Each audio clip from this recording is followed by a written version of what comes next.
Hey guys, it's Elizabeth Nader. Welcome to the premiere of Jersey First TV. It's the first episode of our new show, and I'm so excited to be here. One of my favorite guests to interview of all time. Really, I'm so honored that you decided to come on with us, Bill. Agreed to join us for the special premiere. The voice of New Jersey, Bill Spadea. Welcome to Jersey First TV.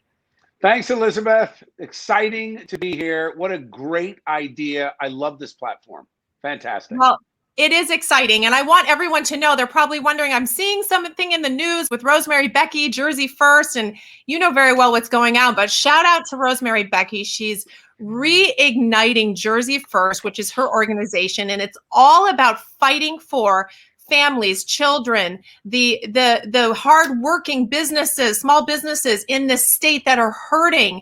It's about putting politics under the people, right? People above politics. It's about focusing on healing the issues in this state. We have so many of them, and it's going to take all of us to come together. Jersey First is focused on giving us that voice. But Bill, I want you to kind of give us a state of the state. How did we get here? Why do we even need to be doing this? What's happened to our state? What is going on? Well, the breaking news is that New Jersey is a mess, and everyone, of course, already knows that. And part of the reason is that for so many years, nobody paid attention to politics. Politics just kind of happened. We had all these inside deals and conventions on both parties, and what most people don't even think about is how many members of our legislature have been elected literally in a back room because there was a county convention and there was a vacancy, and 100 insiders decided who was going to be that person. The problem, of course, with that is it was way beyond ideas. It was all about this Tammany Hall style backroom cigar smoking, the smoke-filled room. Nothing against cigar smoking, by the way. I enjoy that. But the idea that there were these elite insiders who already had their money, already had their power. And it was never about the dry cleaners, the shoe repair guy, the person that stocks the shelves in the liquor store. It was never about those working families that are working 2 and 3 jobs each in some cases to make ends meet. And here we are. And guess what? Both parties are equally to blame. A lot of people want to put the blame on Phil Murphy. Let me tell you something. In my opinion, Phil Murphy is a result of the fact that we have been down on the job as citizen voters for the past 20 years. Let's face facts. Chris Christie pulled all kinds of shenanigans in the last couple of years he was in office, borrowing money. I mean, think about the $360 million for the State House renovation that actually, when it comes to the borrowing costs, will end up costing the taxpayers literally close to $1 billion for a State House that you're never going to visit. And with all the lockdowns, you can't visit anyway, but you're paying for it. So we have a problem. We have a problem because there are code words that each party has been using to justify their power. Things like safety. And, this idea that we can't open our state safely is so patently absurd and anti-science. And unfortunately, leaders in both parties are complicit with this. They're so afraid to be courageous and stand out and be an outlier. They're afraid. I've talked to Republican and Democratic leaders, and on the Democratic side, when it comes to opposing the leadership in their party, they abstain. On the Republican side, they do the same thing. And this is the problem. There are a lot of good people in both parties, but very few leaders. So as my friend Phil Rizzo had said earlier on in one of the interviews that we did on my morning radio show, New Jersey and America is a ground up organization, a ground up state. It's not top down. And we have been living top down for the past 30 years in New Jersey in particular. And the problem is you can't trust the guys at the top. And people think, oh, you wave a magic wand and maybe if a Republican becomes governor, if a Republican takes over this seat for the Senate, the Assembly, things will change. Here's the reality. It only changes if you have people who understand the struggle that working and middle class families go through in the state, right? It's not about the ideology of either party. It is about a philosophy that puts people first. It's about a philosophy that says families are important. We have to empower the middle class, the small business owner. Small businesses are the largest single employer, if you add them all up, in the entire state. Yet That's we right. have Democrats and Republicans that today, as we air this first episode, we are ending day 347 of 15 days to stop the spread. It's Wow. madness. Man. Meanwhile, you can look all around the country, Florida, Tennessee, South Dakota, Texas, look overseas, look at what's happening in Sweden right now. Look at what's Yeah. happening in Wales, despite a lockdown. Kids are back in school without distance and without masks. You know why? Yeah. The science is clear. Kids are not Right. affected by coronavirus. And Right. after 11 months, we have more data than ever. So putting Jersey first, and I want to thank Rosemary, Becky, and thank you, Elizabeth, for doing a great job saying that it is time to break out of this partisan shell, and it's Yeah. time to stop just voting party line and say we're going to hold the individual candidates and the individual office holders accountable for the statements that they make and the things they do. And sadly, over the past 11 months, the things that they haven't done. And it only happens when average people say, you know what? I know I work at a pharmacy, I work in a restaurant, I'm a maitre d', I'm a waiter, I'm a business owner, I drive a truck, whatever it is, I'm going to have to take 5 minutes out of my time in the day and pay attention to who's running, because these are the folks making decisions that have literally crushed this state. We are now behind just about every other state in the entire country, and there's no reason for it. Time to start again, and Jersey First is how to do it. Yeah, I agree. You know, Rosemary always says people over politics. And I think that message now is even so much more important because this last year has crushed us. It's crushed the kids. It's crushed small business. It's crushed the middle class. It is absolutely so burdensome for families. Let's talk about what's happening to the children in this state. Let's talk about that. The schools not opening or opening with ridiculous requirements that don't make any sense. The distance learning. Bill, we're going to have issues, mental health issues piling up. Well, I'm so concerned about the long-term effect of this.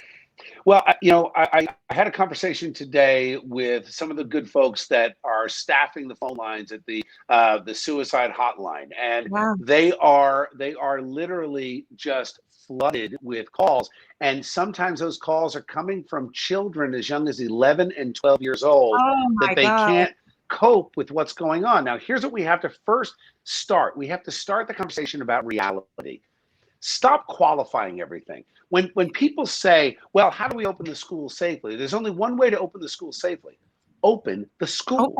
Just open. There's no, now we have Mayor de Blasio and Governor Murphy talking about double masks until June. There's no science behind that. As a matter of fact, the only science will show that A, the masks do literally nothing to stop viral spread, and B, it could be spreading the virus even faster. I had a doctor on my podcast a couple of weeks ago, and she used the example that this is one of the top cancer docs in the country. She used the example that if you put your thumb over the end of a hose as the water's coming out, the water pressure will actually increase in that smaller space. And the equivalent is the mask, the way people are wearing it, they're open on the side. So if you cough or sneeze or even just exhale, it's coming out with a greater force.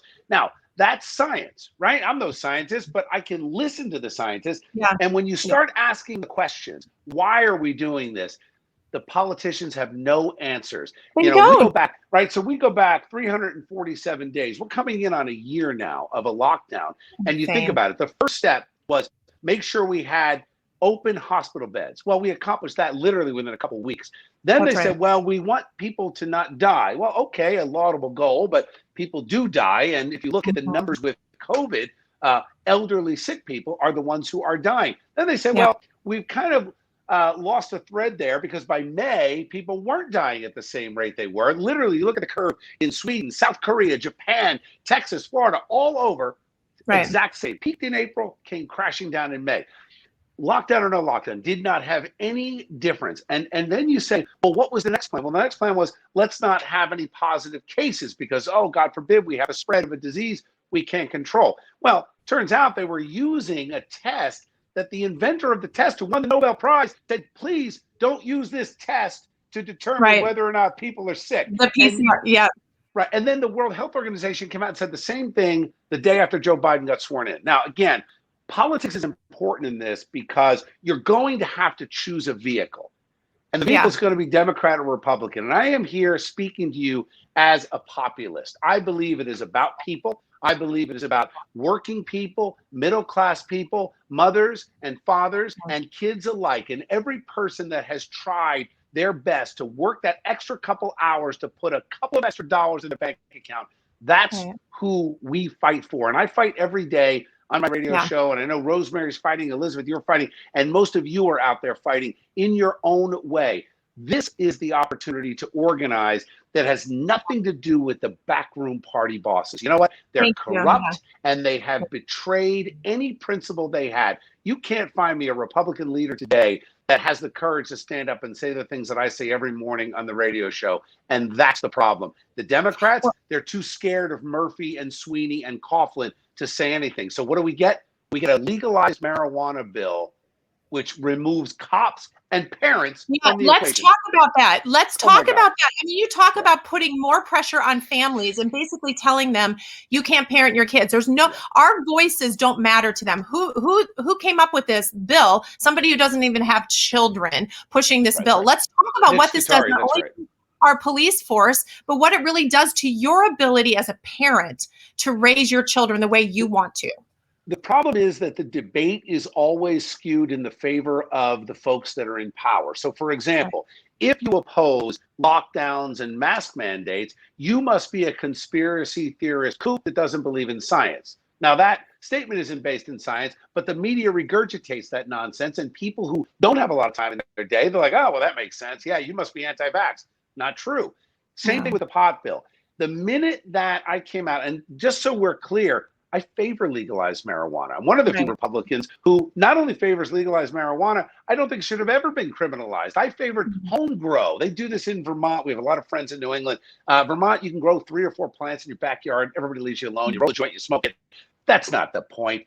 No one is going to tell you that smoking marijuana is good for a 12-year-old. And the fact that in New Jersey, they pass a law that now institutionalizes and codifies this idea that cops cannot use the smell of marijuana or booze as probable cause for a search, or the cop could face, listen to this, up to 10 years in prison, up to $150,000 in a fine. Literally, police officers have been removed from helping people in our inner cities, in our suburban areas. You want to get that call from the cops. Listen, the cops don't want to bust these kids.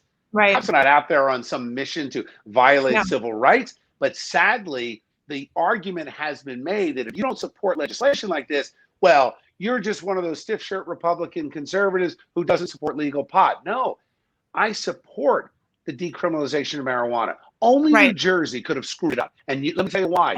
You know the old saying, Elizabeth? They say that a camel is a horse made by committee. Have you heard that statement? Yeah, I have heard that statement. You say that you're going to make a horse and it comes out looking like a camel, you didn't do your job right. Well, this is the same thing. Every interest group around the state had a little piece of input in this bill. And Governor Murphy's running for re-election, and they took a little piece from this caucus and a little piece from that caucus. What do we end up with? We end up with 12-year-olds able to smoke pot on the schoolyard without repercussions. That obviously is not in anyone's interest, whether you favor legal pot or you are anti every drug, including alcohol. We should have come together as people. What we should have done, you need to remove the politicians from that equation and empower the people. And the only way we do that is if we have thinking, rational people, whether you like Trump, hate Trump, like Biden, don't like Biden, doesn't matter. When I ran for office 100 years ago, and I ran for Congress, I talked about kitchen table issues. And kitchen table issues are not partisan. Kitchen table issues are, hey, we have a leak in the roof.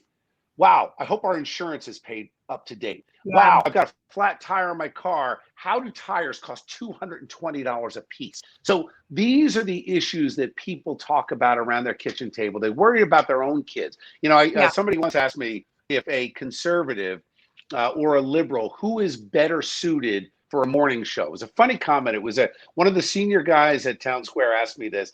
And total left-wing liberal, absolutely way off the charts. And here I come in, you know, a guy that has a Reagan picture behind him. And he said, could a liberal do this job? And I said, no. And here's why. It's not liberal or conservative.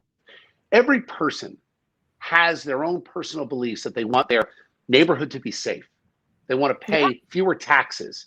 They want their kids to stay out of trouble. There's a Yep. difference between how I run my family and how I might vote at election day. And what we need are more people that think about how they run their family to be Yeah. in charge of our state. And that's what we Yeah. lack. And this is the first step to taking it back. Well, and this is a step to get people to have really a seat at the table, to have their voice heard. The frustration that I hear right now, I know a survey was just done of.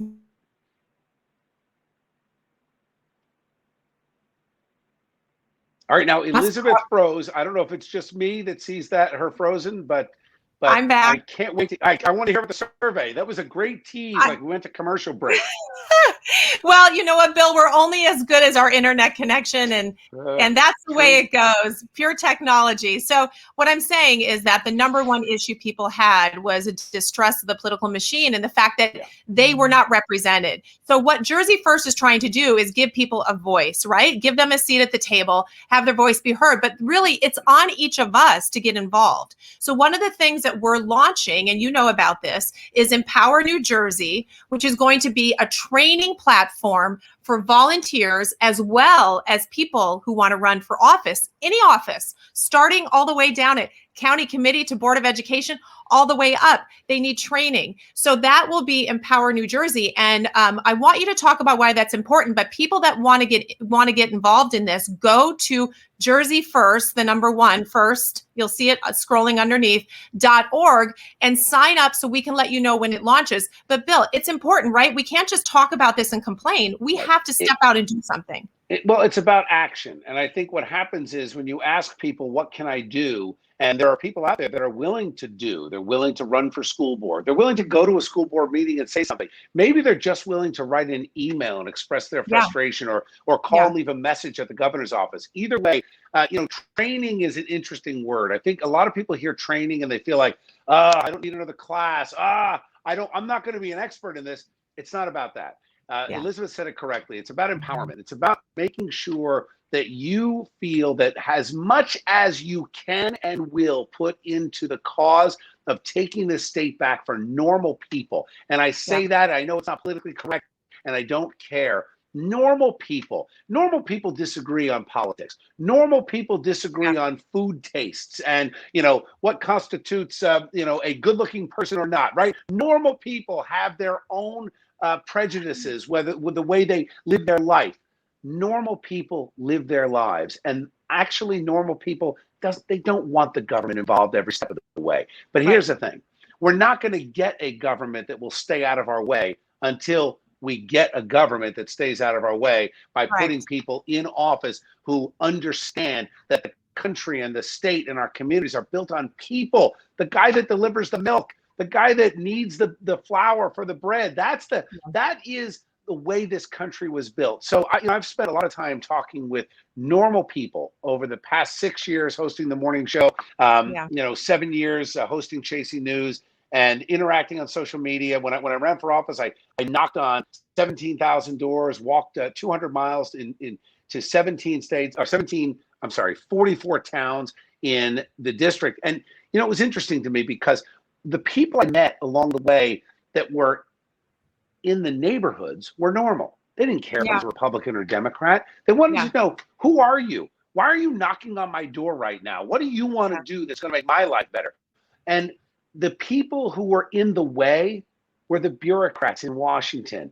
They were the party regulars who had an agenda to hold on to their power. They weren't interested in the concept of citizen legislators. They're interested in the concept of holding on to power for the elites. Look at what's going on in the country. We are literally watching the destruction of the middle class, and it's happened in just 11 months. Who would have thought? I mean, it's been building up for years. So when we talk about training, when we talk about empowerment, basically what we're talking about is, how do I explain to you, who has 2 jobs and 3 kids and 9 million things going on, and you got to go get the oil changed and pick up the dry cleaner and make sure your internet is working correctly, all of those things. But at the same time, there's somebody in elected office sitting in Trenton making rules that impact your life, that take money out of your pocket, that increase your taxes, that make it harder for your friends to keep their business going, let alone open new ones. New York City right now, in my opinion, is dead for potentially the next 10 years. maybe I 10 know. years, maybe longer. And people say to Wow. me, Bill, that's impossible. It's the greatest Mm, city on earth. And I said, you know what? Look at the pictures of Newark, New Jersey in the 50s and early 60s. right. And Right. this was a place that people called the Paris of the East Coast. There Yeah. were, people dressing up to go out to dinner and the gaslit lamps on the corner, women carrying the umbrellas and the nice dresses. Like, you have this picture of a city that was vibrant. There was a middle class. There were restaurants and shops and all of this. And it all went away. And it has not come back even today. It's 2021. Look at Asbury Unbelievable. Park, right? Asbury Yeah, Park has been wrecked for decades. that's Starting to right. come back, sure, but Yeah. not there yet. And Yeah. let me tell you the reason, in my opinion. We've had Republicans and Democrats both running on a platform of fixing our inner cities. But what do they end up doing at the end of the day? They end up paying lip service to the real poverty, the real horror show that goes on in our public housing projects, the real horror show. I went to Curly's Shoe Shine in the South Ward in Newark a couple of years ago, and I asked them, now this is a third generation shoe shine place, got my shoe shined. It was right a block and a half from the school. And I said, when Cory Booker was mayor, what was it like? And how is it now? They said, well, thankfully, police are back on our street corners because we Yeah. had drug dealers and gunshots and everything else going wrong. Thankfully, the cops are back. And why do I give that story? Because you can't trust the media. You can't trust the narrative that you are being spoon-fed, that for No. some reason, if you're a person of color, you automatically hate cops. It's simply not true. Everything you've been hearing. We had an entire nation shut down over what is literally a cold virus. That's not a conspiracy theory. That's literally what it is. 20% of the colds, according to Fauci, come from the coronavirus. And Yeah. why did we shut down healthy people knowing we knew it in May that almost all of the victims were going to be older, sick, compromised people? We shut down schools. Kids were not affected. 1.8 million Swedish kids stayed in school. Not one of them died with or from COVID. Now, why do I say all that? Because what Elizabeth is saying and what Rosemary is saying is we as a society have lost control of our government. How is it possible that we're taking lessons in individual liberty from socialists in Sweden? Right? Think about this for a minute. Socialist democracies, Of all Sweden, people. South Yeah. Korea. South Korea lectured us that we're a free republic. We can't shut down healthy people, and they didn't. Yeah. And neither did Japan. And anyway, that gets lost in the media. So you know what?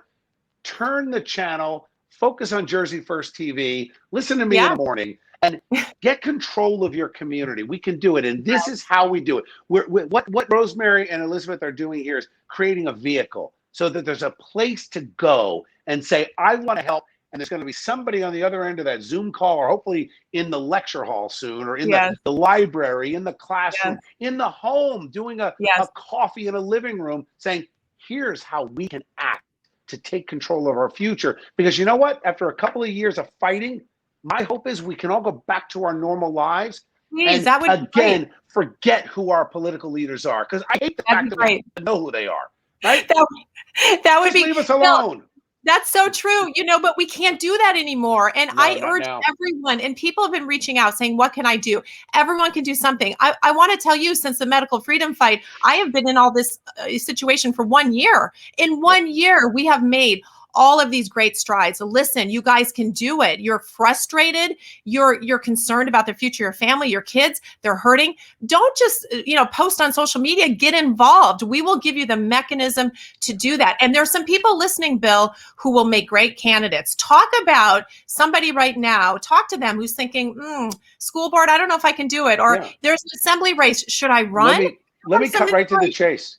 You don't have to come from money. You don't have to be a great speaker. You don't have to be any of the things that the lying politicians and media have tried to scare you as a regular person away from running for office. It's the opposite. I'm sick and tired of slick, suit-wearing, cropped hair politicians who I know they're dressing up for the camera because they know it's not about the message. It's not about the results. It's only about the package and the presentation. It's just like media. The media no longer speaks truth to power. The media no longer represents a little guy. The media represents their own financial interests, and they sell clickbait. That's what they do. They panic peddle and they fearmonger. Same thing in politics. The politicians want you to believe, oh, it's too hard. Oh, they go through your trash. Oh, stop it. Stop it. No, they don't. They'll try. But you know what? We're strong together. And Yeah. it's time for average people. I said this the other day. Joni Ernst, who's a senator in Iowa, who I like, but in my opinion, she said a stupid thing the other day. She came out and she said, you know, there are a lot of women leaving the workforce, and we need to reverse that by opening up schools. And I thought to myself for a moment, why would a leading Republican senator at some point who wants to maybe run for president disparage all the women who have made a choice to raise their kids? So if you've decided that, you know what, I don't have to have daycare anymore, so we don't need the second income, so I'm now going to manage my house and take on the job of being a mom, God bless you. God bless you. It's a job. Yeah. I want to know why Joni Ernst didn't propose a tax credit for all the moms who have been displaced from that second job and then decided, I'm going to raise my 3 kids because, my goodness, I've got Zoom hell going on with remote learning. Somebody better be in charge of this mess. Yeah. Again, it's a different way of thinking. So if you're a mom at home, if you drive a truck, I don't care what you do. If you're a consultant, you're a salesman, it doesn't matter. Politics is for the rest of us. And it is time to take it back from the elites who have made it this prized possession. Let me tell you something. Having run for office, having worked in Washington, sat on the board with the RNC, it's all garbage. It's all about perpetuating the power and the money for the people who have chosen politics as a career. And what we've learned in this lockdown is that those career politicians have destroyed our society. We have children taking their own lives at record numbers because politicians, and we saw the same thing with the vax movement, right? They wanted to force people to say, your religious exemption doesn't matter. We're going to take that away from you because we know best. Really? You got Governor Murphy walking around with 2 masks and he knows best? Come on. I mean, come on. Listen, what happened to personal responsibility and a respect for the family? You know, I don't know when we lost that, because Americans, by the way, I trust my fellow American to a large degree. I want to give them the opportunity to make these decisions. And then if they don't make the right decisions, we'll deal with it on the other end. But somehow that all got upside down. So our kids are hurting, our families are hurting, our small businesses are hurting, our police are not being supported. We've got the middle class being squeezed. New Jersey has problems. We've got the cancel culture. I mean, it is time. Everyone who's listening to us, stand up, volunteer, knock on doors, make phone calls, find out how you can get involved in grassroots. You want to run? You can run. Trust me. Bill tells you can. It's worth it. We need normal people to run, to represent us normal people. And you know what, Bill, I want to read this Jersey First Pledge, which you were involved in before.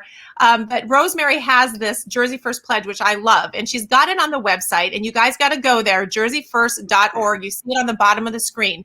Now, listen, guys, if you sign this pledge, you can sign it online. And you do that in the next 24 hours, free t-shirt comes your way. Everybody loves a free t-shirt. Get a Jersey First t-shirt. Let me read it to you. It says, I pledge to the citizens of New Jersey that I will put New Jersey first. I will take action by advocating for economic and social policies in the best interests of New Jersey families and businesses. Wouldn't that be a breath of fresh air, Bill? Wouldn't that be amazing if everyone in Trenton said yes to this pledge? Well, not only would that be a blessing, but it would show that the people are just tired of being picked on. We're tired of being pushed around. We're tired of the politicians lying. The governor just put forward a $44 billion budget. That's up almost $10 billion over Chris Christie's last budget. And I thought Chris Christie's budgets were irresponsible. It's gotten worse. They're borrowing another $4 billion. They've not asked for voter approval. They have absolutely ignored the courts. It's all of this. And how do we sit back and even stand for one more minute, this fear mongering that has people saying in these so-called experts saying that your kids are super spreaders, protect grandma, all this stuff. Guys, it's all a lie, and you know it. And you know the science is with us. The problem is that we don't have enough normal people to sit up from Twitter. Twitter's not real life. Facebook's not real life. Your fights on Twitter are irrelevant. I told Elizabeth, I told you this. I throw a few snarky things out because it just is fun once in a while. But the reality is I pull back from Twitter. I now connect with most people on LinkedIn. And I accept every request on LinkedIn, and I have normal conversations with people because people don't care. I was telling you, I I do hot yoga. I practice hot yoga 5 days a week. And, people who practice hot yoga are not exactly who you would expect to be folks involved in politics or concerned. Let me tell you, they're small business people. They understand the body's natural defenses, and they Yes. are as mad as yogis can get that our state is still under lockdown because we have politicians who don't care about you. And the sooner that more people sign this pledge, the sooner that people stand up, the sooner that people say, you know what, why not me? I don't have to give a great speech. Not everybody's going to be a great orator. Now, it doesn't matter. What matters is, do you care? You're sitting around your kitchen table and you're talking to people in your family, in your friend group. You know what? Take it out one step further and think about a school board meeting and think about a city council meeting. Imagine if we could replace just 10% of the clowns that are in office right now. Yep, exactly. Change the state. Doesn't take everyone. Takes a small committed group of people. It does. You're right. You can make such a difference. So I want to thank Rosemary Becky again for relaunching this organization with a broader mandate. It's exactly what we need right now. I want to tell you guys, go to jerseyfirst.org, sign the pledge, sign up so we can tell you when the volunteer information comes out, the candidate classes, all of that. Bill, I know you're going to stick with us for that. But to everyone listening, guys, it's time to put New Jersey first. It's time for us to solve our problems. It's time for our families to come first. You need to join in on this. Just don't sit around anymore and be frustrated, because we're with you. There are more of us than there are of them. There really are. And we can do this together. We can make a difference. So, Bill, as always, I just so appreciate you coming on board and supporting this. And your voice is really important to us. And there's so many people that listen to you. So thank you for your support. Thank you to Rosemary Becky for an amazing organization. Guys, we're going to be here every week, Thursday night, 7 o'clock live. We're going to talk about all the hard issues. Next week, it's going to be about the schools reopening. So we're going to be here with different guests. Join in, stay with us, be a part of this, get more involved. Let's save New Jersey and put it first. Bill, thank you again for being here. Thanks, Elizabeth. Thanks, everyone. All right, Talk guys, tomorrow we'll see morning you next at 6. week. Yeah, sign on to NJ 101.5. Okay, guys, talk to you later.